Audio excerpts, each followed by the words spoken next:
Okay, we're continuing with Chapter 11 on infinite sequences in series. Right now we're going over the different methods for testing a series to see if it's convergent or divergent. We just talked about the integral test. Now we're going to talk about comparison tests. So when you say comparison tests for testing a series for convergence or divergence, that's referring to two types of tests. One is, so what we're going to see is you have a series that you don't know if it's convergent or divergent, right? That's the one you're trying to test. But then you bring in another series that you know if it's convergent or divergent, and then based on a comparison between the two, you can make a conclusion about the convergence or divergence of the series you're interested in. That's one type of comparison test, but then the other one is what's called the limit comparison test. So both of those fall under the category of comparison tests, the term comparison tests. So we're going to learn those two tests, and then at the end, we're going to talk about estimating the R sub n for series that are tested using these comparison tests. Because remember, we learned about how to estimate R sub n in the previous section, but that just pertained to series that were eligible for the integral comparison test. Here, we might have a series that isn't eligible for the integral comparison test, but we can still find out if it's convergent or divergent using a comparison test. And so in that case, we can't use the estimate R sub n with using the improper integral, but we can still use another method to estimate R sub n that applies to series that are analyzed for convergence and divergence using comparison tests. And we're going to talk about that at the end of this section. Okay, in the comparison test, the idea is to compare a given series with a series that is known to be convergent or divergent. For instance, we have this series here. We don't know if it's convergent or divergent, and it reminds us of this series. So it's the exact same series, but you eliminate the +1 in the denominator. But what's good about this series is that we know we understand this series. This is a geometric series. This isn't geometric, but this is geometric, and we know it converges. Okay, and so because the series is so similar to the convergent series, we have the feeling that it must be convergent, and indeed it is. And the reason it is because it's the case that since the series that we know is convergent is all of its terms are greater than the terms of the series that we're interested in, going from n is equal to 1 to infinity. Now, this is the case from n is equal to 1 to infinity, but remember, you should have an intuition that this criteria here doesn't have to be the case starts from the first point. It's only from any point going off to infinity, because that's what it's all about. We're interested in that infinite portion. Does that converge or diverge? So even if this was only the case for starting at n is equal to a billion, then only at n is equal to a billion did you have a series to where the terms were always greater than the terms of the series you don't know if it's convergent or divergent, and the series that you know is convergent, then this comparison test works, because it's all about that infinite. It's all about the infinity. Okay, but so the idea is that since this is the case where starting at n is equal to 1, this is always greater than these terms are always greater than these terms, and so it's the case that since this is convergent and all of these terms are greater than these terms, then that you can conclude that this must be convergent, this series. And I think that's just very intuitive. That makes just intuitive sense. But you can also think about in section 7.8. We talked about the comparison test for improper integrals, and it's the same idea, that you could test an improper integral for convergence or divergence by comparing it with another improper integral. It's the exact same idea. If you have an m going from like 1 to infinity or whatever, any finite point to infinity, if you have the values of a function are greater than or equal to the values of another function for all the way to infinity, and that larger function is convergent, well, then the smaller function is going to be convergent. And the reason why that's so intuitive, because you're thinking about that as in terms of like areas under the curve. That's what it's all about. Do you have a finite area under the curve? And there's an analogous way of looking at that when it comes to series, infinite sums like this. You can look. We've seen in the previous sections of this chapter how you can, in the same way that you have an improper with the integral test we saw, in the same way that you have an improper integral, which corresponds to going from like 1 to infinity, which corresponds to the area under the curve, you can view a infinite sum of a sequence that way as well, in terms of areas. Okay, and so that's the test. That's the comparison test, at least not the limit comparison test, but just the general comparison test.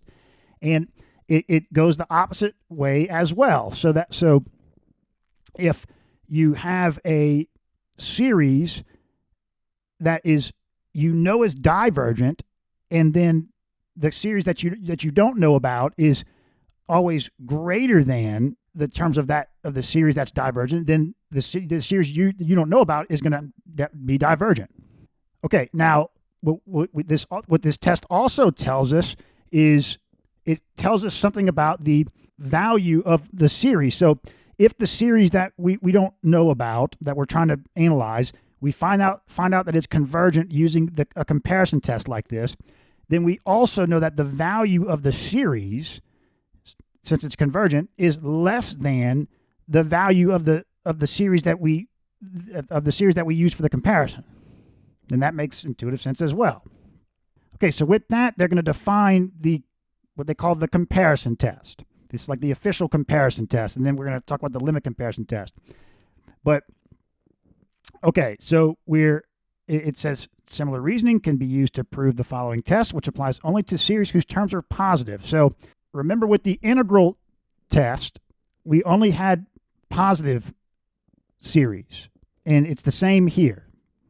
So this only applies to series that are positive, at least as positive from the start point. Like we could start this at n is equal to 50, right? As long as they're positive going from 50 to infinity, right?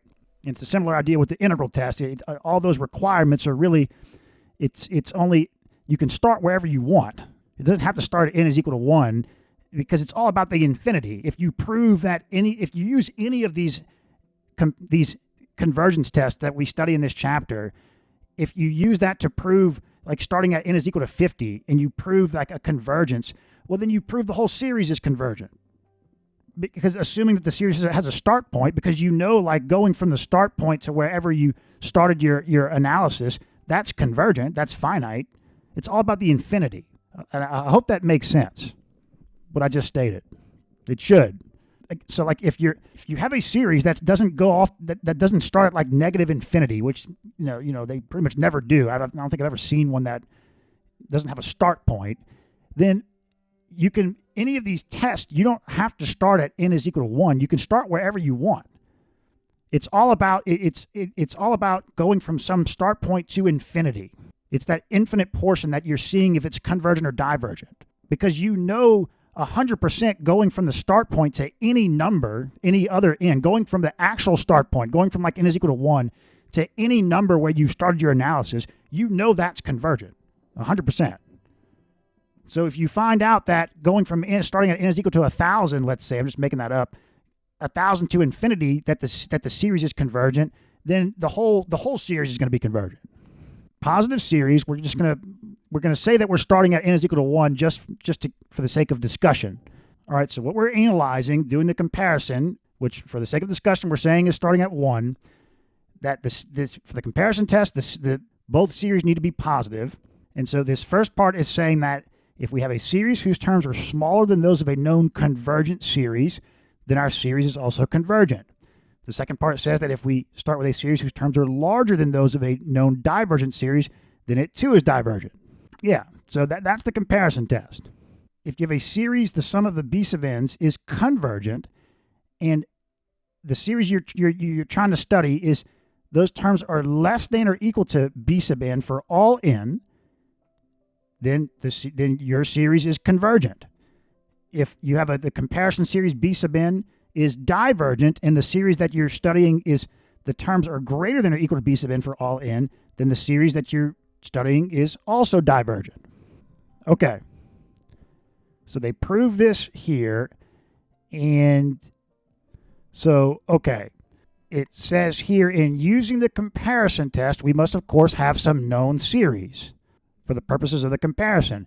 And so you can imagine we're going to take advantage of series that we're familiar with, like the P series and the geometric series. Now, we're going to, as when we work example problems, we're going to see it's kind of, this is, this is kind of an art. It's kind of like integration. It just takes practice to see what,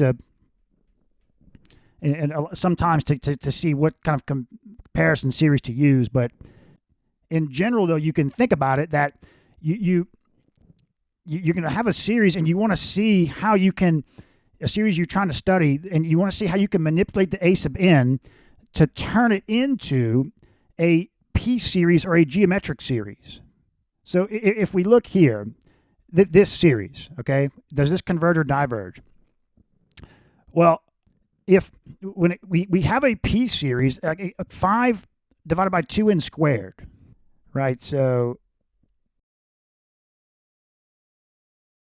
5 divided by 2n squared, we could take out the 5 halves. That's a P series with P is equal to 2.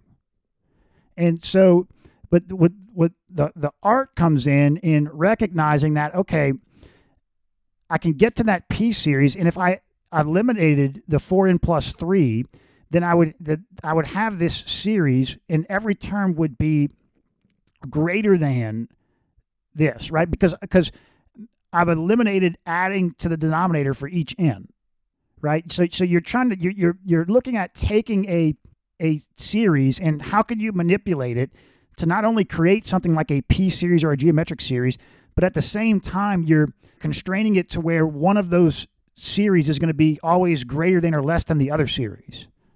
That's the art of this. But you can also imagine you're not constrained to just these two types of series. It's any kind of series, right? You can think about the harmonic series, just 1 over n. Well, I guess that's a P series with P is equal to 1. But any kind of series that you already know about, it's convergence or divergence. Like even this series, like we prove that they prove that this is convergent, right? This is convergent. So now you could use this series for comparison to compare to another series if you wanted to. All right, so what they do is they compare this to 5 over 2n squared. This is convergent because P is greater than 1, P series. And so, but the terms of this series are always greater than the terms of this series. And this is convergent. So that means this must be convergent by the comparison test. Okay, now this note here is just saying that although the condition for the comparison test that the greater than one function needs to be greater than the other, etc., is given for all n, but we need to actually only verify that this holds for n is greater than some value. And this is what I talked about a few minutes ago. You don't have to start at n is equal to 1. The criteria, not just for comparison test in this section, for any of the tests that we work in this chapter, this applies. All right, test this series for convergence or divergence. And, just looking at this, you think, well, 1 over k is a series we're familiar with. And 1 over k is going to be, either greater than or less than natural log of k over k. So, but that might not necessarily, doesn't mean it's going to work. It depends because if we come here, these tests, there's really 4 options, right? And for 2 of the options, you get an answer, but there's 2 others where you don't get an answer.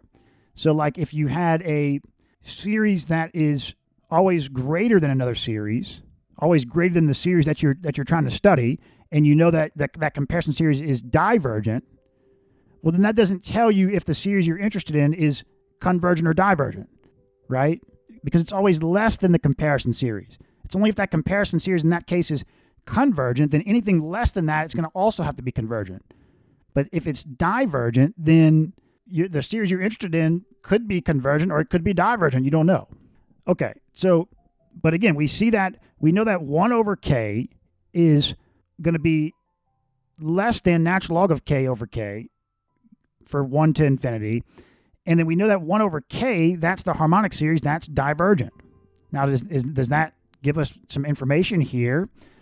Well, since natural log of k over k is always greater than 1 over k, and this is divergent, well, then, yeah, we can, okay, well, this is only for k is greater than or equal to 3, and that's no problem at all. Yeah, exactly. This is, once you have to get to e first. If you're less than e, which is 2.7 something, then this actually becomes less than 1. But once you're greater than e, then this is the case, and that's completely fine. And so since this is always less than this, and this is divergent, then you could that's one of the comparisons. Then that means this series must be divergent. Okay, so that's the comparison test. Now we're going to talk about the limit comparison test. And the limit comparison test is going to help us deal with the situations that I was just talking about, in that if you have two series, but like it's one of those scenarios that doesn't give you any information, right? It's always, you have a series that's always less than another series, and you know the larger series is divergent, but that doesn't tell you anything. So what can you do? Can you do anything with those two series? Yeah, with those two series, you can try the limit, what's called the limit comparison test. Okay, so it says the terms of the series being tested must be smaller than those of a convergent series or larger than those of a divergent series. If the terms are larger than the terms of a convergent series or smaller than those of a divergent series, then the comparison test doesn't apply. Yeah, exactly. If the terms are larger than the terms of a convergent series, then the larger series, you can't say if it's going to be convergent or divergent. And it's the same idea if you have a series that with terms that are smaller than those of a divergent series. Then the comparison test doesn't apply. So consider, for instance, here's this series that we know is convergent, right? That's what this was the first example that we did. And they're saying, well, okay, hypothetically, what if we didn't know about this series, right? Before we use this series to verify that this was convergent. But let's say hypothetically we didn't know about this series and we knew this was convergent. Well, this is always greater than these terms, and so this is convergent. So, but that doesn't tell us anything about this. It's useless as far as the comparison test is concerned. Nonetheless, we have a feeling that, it's saying that they are pretty similar. So, we would think that since they're similar enough that this ought to be convergent, or maybe there's a way we can test it. In such cases, the following test can be used: the limit comparison test. Suppose that you have two series, and the series are the terms are positive, so we still are constrained to two positive series, and you take the ratio of the sequence formulas and take the limit as n goes to infinity of that ratio. If that's convergent, if that equals any finite number, then, and you can imagine you don't have to do it, you can do it either way. Like you could do a sub n over b sub n or b sub n over a sub n, it doesn't matter, as long as it comes out to a finite number. If you get a finite number, and, well, it's not just a finite number, c needs to be greater than 0. That number needs to be greater than 0. Then either both series converge or both series diverge. So in this case, since if we did this limit comparison test, we know this converges. And so if you take this ratio and you get the limit as n goes to infinity gives a finite number that's greater than 0, then since we know this converges, that means this must converge as well. If this diverged, then the limit comparison test will tell us that this must diverge as well. Okay, so they do the proof here, and so now they do this test, and they're imagining we don't know if this is convergent or divergent. We know this is convergent. They do a sub n divided by b sub n, but you could do it however you want, and they simplify, and this converges to 1. That's greater than 0. So since we know this is convergent, they're saying we know this is convergent. Okay.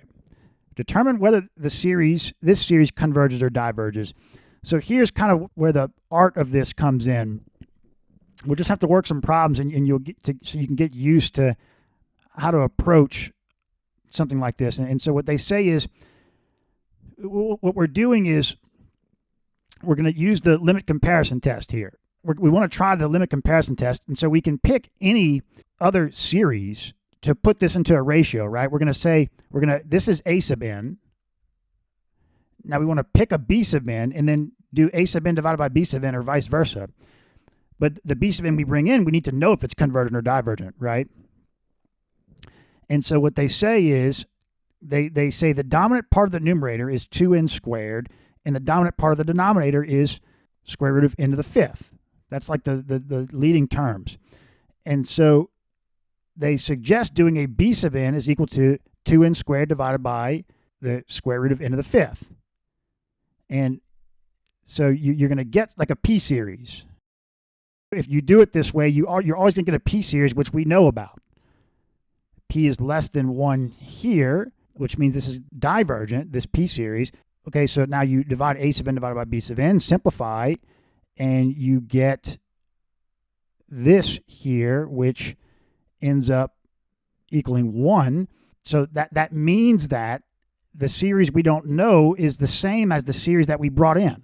For comparison, this was divergent, so this is divergent. And you can think about why they did this method of dividing by the of taking a ratio of the dominant terms, because that's how we approach rational functions, but or really any kind of ratio like this. When it comes to limits, going off to infinity, we kind of divide the numerator and denominator by the leading term, right? And so since we're taking a limit as n goes to infinity as part of this, that's where that strategy comes from. And so this is a strategy to keep in mind for any series you're analyzing. Okay, so that's the comparison test, the comparison test, and then the limit comparison test. But okay, we want to talk about how can we analyze the magnitude of r sub n.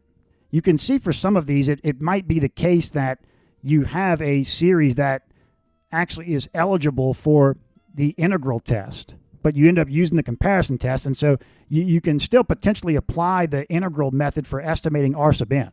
But let's say it doesn't work out that way, that you could use a comparison test on your series, but it wasn't eligible for the integral test. So you found out that it was convergent, that your series was convergent using a comparison test, but it wasn't eligible for the integral test. How can you estimate r sub n? So, but again, remember these estimates of sums. We're talking about a series that's convergent. If it's not convergent, then there's no estimating anything. So this is all about, we're talking about, we've found convergence of a series. Okay, we've talked about what r sub n is, and so what we're going to do is we have, with the comparison test, we have a series that we know about, that we brought in for the comparison. We understand that series, so we're going to use the information from that series. So okay, here's the r sub n for the series that we're trying to study. For the comparison series, we consider the corresponding remainder t sub n, right? B sub n plus 1 plus b sub n plus 2. Since a sub n is less than or equal to b sub n for all n, then r sub n is less than or equal to t sub n. And so that's the main idea. You're going to take what they're calling the t sub n, which is like the r sub n for the comparison series, and use that as kind of the r sub n for the series you're interested in, because you know that for convergence, the r sub n is going to be less than or equal to that t sub n. And so it says, like, if b sub n is a p series, we can estimate its remainder t sub n as in section 11.3. Yeah, so like we might bring in a p series. We brought in that series we might have brought in a series that we know is convergent from an integral test, right? The series we're trying to study isn't eligible for an integral test, but we brought in a comparison series that could be validated as convergent using the integral test. Well, then we can take that r sub n that we got for that comparison series with the integral test for the remainder and bring that in and use that as like the upper limit. It says, okay, now what if we have like something like a geometric series? Well, for a geometric series, we know it's partial sum formula, right? We know the explicit S sub n. So we just bring that in and put in, if for the series that we're studying, we estimated sum with n is equal to 5,000, then we just take the geometric series that we brought in for comparison and put into its partial sum formula 5,000. And that's the t sub n. That's the idea. You can always take for the series that you brought in for comparison, because with comparison tests, it's the case that for the convergence case, which is what we're talking about here, for the convergence case, because this is for the limit comparison test or the regular comparison test, for the convergence case, you're going to have a series that you've brought in that you know is always, the terms are always larger than the series that you're studying. that larger series is convergent, then you're going to take the R sub n from that larger series that you're familiar with, whether it be geometric, you can, however you have all of its R sub n information, whether that comes from integral test for R sub n for the remainder, or it's a geometric series or whatever. And you're going to put that as an upper limit on the series you're studying. That's the idea for comparison test for estimating the remainder. Okay, so they give an example here. Use the sum of the first 100 terms to approximate the sum of the series. Estimate the error involved in this approximation. So they use a comparison test here with this one of this P series we know is convergent. It's always greater than this. So since this is convergent, this must be convergent. But then we use what's the upper limit on the remainder for this P series? Well, the P series applies to the integral test, is eligible for the integral test. So here's the upper limit formula from n to infinity, the improper integral from n to infinity of the function but put with a continuous variable. And so there it is. And you plug in n is equal to 100. So the R sub n, for the series we're studying, is less than or equal to the T sub n is less than or equal to 1 over 2n squared with n is equal to 100. So there it is. And so they put in n is equal to 100. Here's the sum. This is really close. It's within this much. Now you can think about, though, that it looks like this is eligible for the integral test. I believe it is, right? So you could do the whole integral test analysis, including with the R sub n on this. We didn't have to use this for the comparison test. But they're just doing, we're looking at all this for illustration. So to me, in this case, you would, to get a more, you don't have to do this, but to get a more accurate R sub n, you would just go ahead and you could apply the integral remainder directly to this formula. So integrate from n to infinity 1 over x cubed plus 1, and then get the lower bound, and then you could go that step further where you get the range of the sums and really refine it. But they're just trying to illustrate, though, like in general, the idea would be that you have a series it's not always decreasing. So like, okay, the integral test, it needed to be positive, continuous, and decreasing, going from like 1 to infinity, okay? So let me do this. That was for the integral test. So you need to have something like this, and I'll continue it, okay? For these comparison tests, for the limit comparison test and for for both the regular comparison test and the limit comparison test, the only requirement was that it be positive. Doesn't have to be decreasing, right? So you could come in and do whatever. Well, okay, positive, but then it needs to be less than this as well. So like it could do something like, and then, but after this point, it's doing whatever, and then you like start at this point where it's always less than, right? So let me draw it so it satisfies this requirement from 1.